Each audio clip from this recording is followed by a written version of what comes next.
जय श्री हरि। अभी तक जो संजय की दिव्य दृष्टि की सहायता से हम देख पा रहे हैं, हमने ये देखा कि अर्जुन अपने सारथी श्री कृष्ण से पहली बार कुछ कहते हैं और श्री कृष्ण को एक इंस्ट्रक्शन वो देते हैं, एक निर्देश देते हैं कि सेनयोर उभयोर मध्य रथम स्थापयमे अच्युत, मेरे रथ को हे अच्युत दोनों सेनाओं के बीच में ले जाकर खड़ा करो। इसलिए खड़ा करो कि यावदेतान निरीक्षे हम युद्धकामान अवस्थितान, तब तक खड़ा रखे रहो जब तक मैं ये देखूं कि युद्ध की इच्छा से यहाँ कौन कौन आकर उपस्थित हुए हैं। और इसके साथ साथ वो ये भी देखना चाहते हैं कई मया सह योद्धव्यम अस्मिन रण समुद्यम में, यहाँ पर मेरे द्वारा युद्ध के योग्य कौन कौन हैं इस रण समुद्यम में, या मैं इस रण का, इस युद्ध का आरंभ किसके साथ करूं, ये मैं जरा देख लूं। और इसके साथ साथ वो ये भी जानना चाहते हैं कि धार्तराष्ट्रस्य दुर्बुद्धेर युद्धे प्रिय चिकीर्षवः, कौन है ऐसे दुर्बुद्धि धार्तराष्ट्र दुर्योधन के प्रिय चिकीर्षव, शुभचिंतक। तो ये जो गुण है अर्जुन का, इसी के कॉन्टेक्स्ट में आज का जो श्लोक है ये मैं आपके साथ शेयर करना चाहती हूँ। आज के श्लोक में अर्जुन का एक विशिष्ट नाम आप सुनेंगे संजय के मुंह से, और उस नाम का और इन अर्जुन के इन स्टेटमेंट्स का, इनका आपस में जब हम कनेक्शन देखेंगे तो हम समझ पाएंगे कि अर्जुन सचमुच में इस संबोधन के योग्य वैसे भी हैं, और एक रियलिटी है, एक ऐसा फैक्ट है जिसके कारण ये एडजेक्टिव, ये विशेषण अर्जुन के लिए संजय प्रयोग करते हैं। एक चीज जो और आपको याद रखनी होगी कि संजय इस समय ESP का प्रयोग कर रहे हैं, क्लेवोयंस का प्रयोग कर रहे हैं, दिव्य दृष्टि का प्रयोग कर रहे हैं। तो इनके मन की बात हम नहीं सुन रहे हैं, हम पराचेतन मन की बात सुन रहे हैं। यानी जो मनों का जो सर्वर है, जहां से सारे के सारे मन लॉक्ड इन है, वहां से ये उस स्तर पर जाकर ये सब कुछ देख रहे हैं। यानी जो जैसा है बिल्कुल इनके मुख से वैसा का वैसा अपने आप निकल रहा है। इन्हें सोचने का, समझने का, अपने मन की कोई बात निकालने का, उसमें मिलाने का इनको बिल्कुल समय नहीं मिल रहा, क्योंकि बिल्कुल अलग चेतना में है। तो 24वां श्लोक फिर हम शुरू करते हैं। श्री कृष्ण को निर्देश दिया गया है और उसी के बाद ये वाला श्लोक आता है। श्री कृष्ण क्या करते हैं ये इसके विषय में है। एक चीज और, आज जो श्लोक हम उठाएंगे ये एक स्टेटमेंट है, लेकिन इसका हाफ ये 24वां है। 25वां जो है वो इसका कंक्लूजन है, लेकिन उसको मैं अगले वीडियो में आपके साथ शेयर करूंगी, क्योंकि वीडियो बहुत लंबा ना हो जाए, इसलिए खाली आज इस श्लोक को मैं आपके साथ बांटने वाली हूँ। एवमुक्तो ऋषिकेशो गुडाकेशेन भारत सेनयोरुभयोर मध्ये स्थापयित्वा रथोत्तमम, ये है 24वां श्लोक। ऋषिकेशो, ऋषिकेशः, एवमुक्तो यानी एवमुक्तः।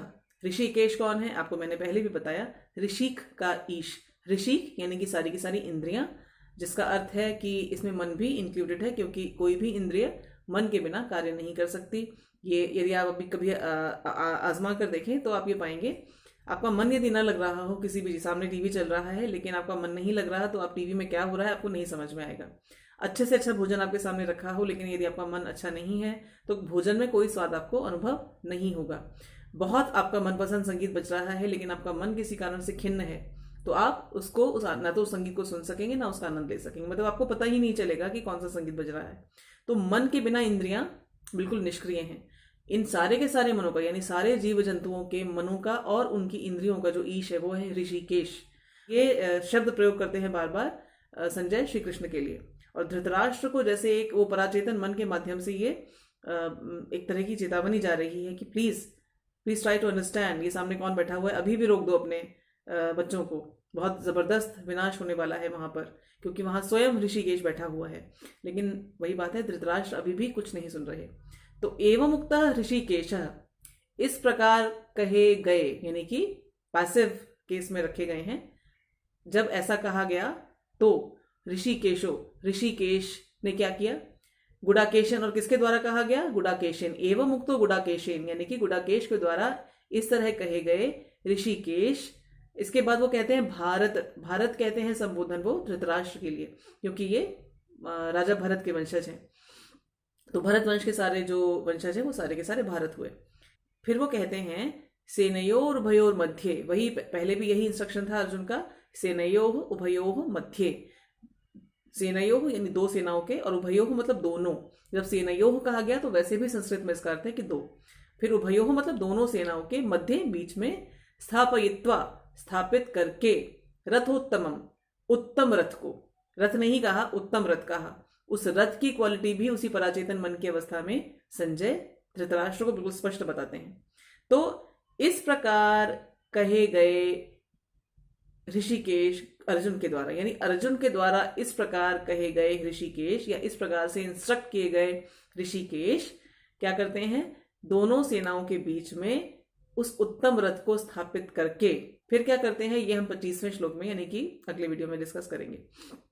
तो आज जो चीज हम देखने वाले हैं वो ये कि ऋषिकेश तो हम जानते हैं कौन है। एक शब्द जो आज संजय प्रयोग करते हैं अर्जुन के लिए, गुडाकेशेन, गुडाकेश के द्वारा। तो अर्जुन का नाम गुडाकेश क्यों है? अर्जुन, अभी मैंने आपको जैसा कि बताया कि अर्जुन पूरी तरह जागृत हैं, पूरी तरह सतर्क हैं, एक क्षत्रिय योद्धा के स्तर पर बिल्कुल आक्रमण के लिए तैयार है, निद्रा का नामो निशान नहीं। गुडाकेश का अर्थ होता है गुडाका का ईश, गुडाका का अर्थ होता है निद्रा, नींद, स्लीप। तो स्लीप का लॉर्ड यानी स्लीप को जो कंट्रोल में कर चुका, जो स्लीप को जीत चुका, जिसने जीत लिया निद्रा को, तो ऐसे व्यक्ति के लिए यह शब्द प्रयोग किया गया है। तो पूरी तरह सतर्क हैं अर्जुन, धनुष बाण उनके तने हुए हैं। इसके अलावा क्षत्रिय धर्म के प्रति वो पूरी तरह सचेत हैं, वो ये जानना चाहते हैं कि कौन कौन है ऐसे व्यक्ति जिनके साथ मुझे युद्ध करना होगा, जरा मैं देखूं। इसके बाद वो ये भी कहते हैं कि दुर्बुद्धि धृतराष्ट्र के साथ कौन है ऐसे क्षत्रिय जो खड़े होने को तैयार हो गए हैं, क्योंकि एक आदर्श क्षत्रिय का धर्म है कि वो धर्म के साथ ही युद्ध करे, धर्म के लिए ही युद्ध करे, और उसका शत्रु कोई भी नहीं, केवल अधर्म होता है। तो ये जो बातें हैं अर्जुन की, ये स्पष्ट दिखाती हैं कि अर्जुन के मन में किसी भी प्रकार का कोई इल्यूजन नहीं है, कोई भ्रम नहीं है, ये पूरी तरह से जागृत है, इनकी बुद्धि पूरी तरह जागृत है। लेकिन आज जो मैं आपको बात बताने वाली हूं वो इससे भी अलग है। इनका नाम गुडाकेश क्यों है? एक वर्जन तो ये मिलता है कि इनके चूंकि बाल घुंघराले थे, सुंदर थे, तो इसलिए इनका नाम गुडाकेश यानी कि सुंदर बालों वाला, घुंघराले बालों वाला, इस तरह से हो सकता है। लेकिन जो सबसे ज्यादा सही जो मैं आपको कारण बताती हूँ कि गुडाकेश क्यों कहा गया।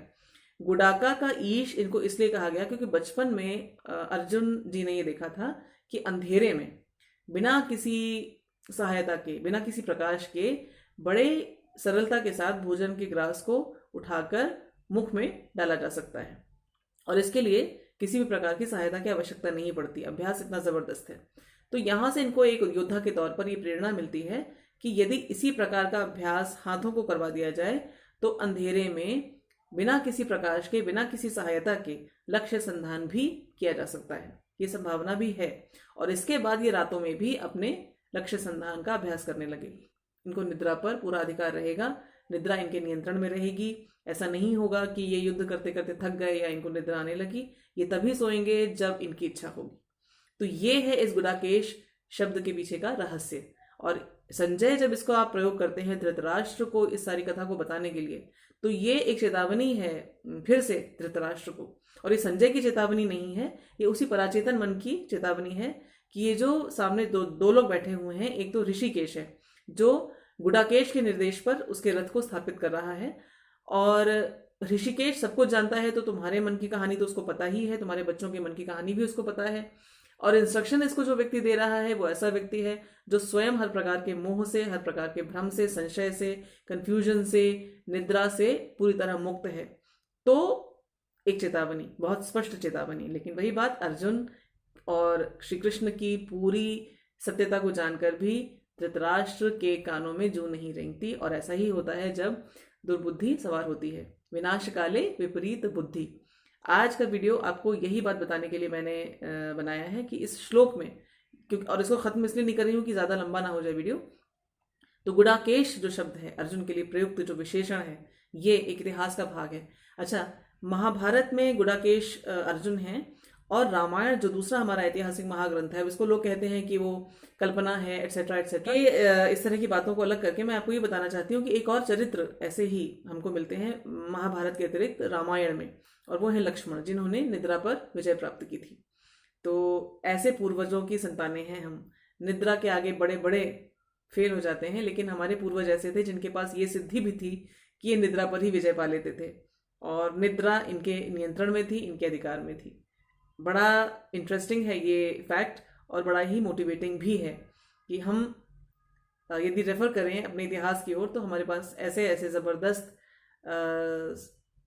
फिगर्स हैं जिनके लिए जब हम पढ़ते हैं तो ऐसा लगता है कि इतने अचंभित हो जाते हैं हम कि हमें लगता है कि नहीं, ये सत्य नहीं हो सकता, ये तो कोई मिथ है, ये तो कोई मिथक है, ये झूठ है, ये कोई कपोल कल्पना है। But these are all facts, ये सत्य हैं।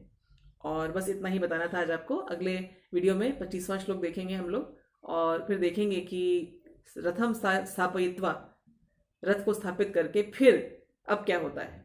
बिल्कुल साइलेंटली श्री कृष्ण ने अपने पीछे बैठे हुए अपने जो पैसेंजर हैं उसके इंस्ट्रक्शन को फॉलो किया है इन्होंने, चुपचाप ले जाकर रथ वहीं पर स्थापित कर दिया है जहां पर उनसे कहा गया है, दोनों सेनाओं के बीच में। यहाँ पर आकर हमारी कथा थोड़ी देर के लिए विराम लेगी।